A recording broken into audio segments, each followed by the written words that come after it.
21 different species of owl, which is absolutely incredible.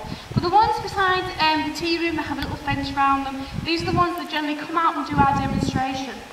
And these ones are very different. We've had a person caring for them, looking after them, feeding them since they were a couple of weeks old. So it means that these guys are happy to sit on our hands and they're happy to be with people. And these are what we call an imprint. They've come imprinted on people and they're very happy with it. Now if you had a wild bird, they would never be happy sitting on your hand and they'd be wanting to get away with you. Now these ones are very different. It means that they come out and do our demonstrations and these are our ambassadors.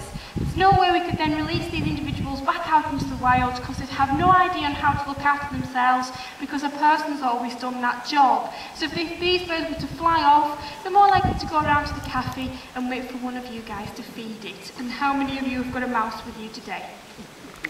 They have to have as much food as possible to be able to put all that energy into growing new feathers because it does now take an awful lot of energy. So it means that they get full, they become very fat, and it means that they then lose that motivation to actually want to fly. Now people think that birds of prey, they love flying, they love spending hours and hours out there flying in the wilds, when in reality, so beautiful. What they like to do is they like to sit and do nothing. So our birds in this collection are doing what they would love to do, which is absolutely It's beautiful. So a bird spends 90% of its time sitting and sleeping, and the only motivation to do any exercise is to find a mate and find food. It's not the breeding season, and you actually, Fidget.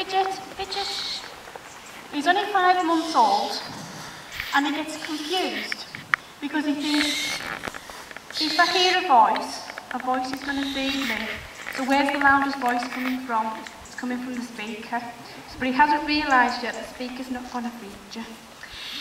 Yes, it's not. So this is Fidget, as I say, he's a barn owl and he's 5 months old. Now they come out and start flying when they're actually 13 weeks old.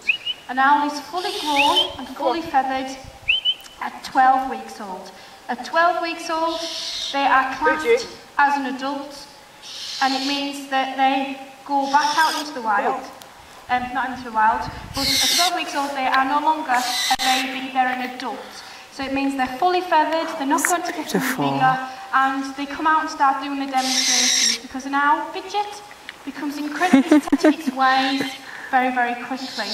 But they only have that slowly because they need to be able to hear it and listen to it. Oh, now it means he's beautiful. Their feathers are incredibly soft, very downy, Thank you.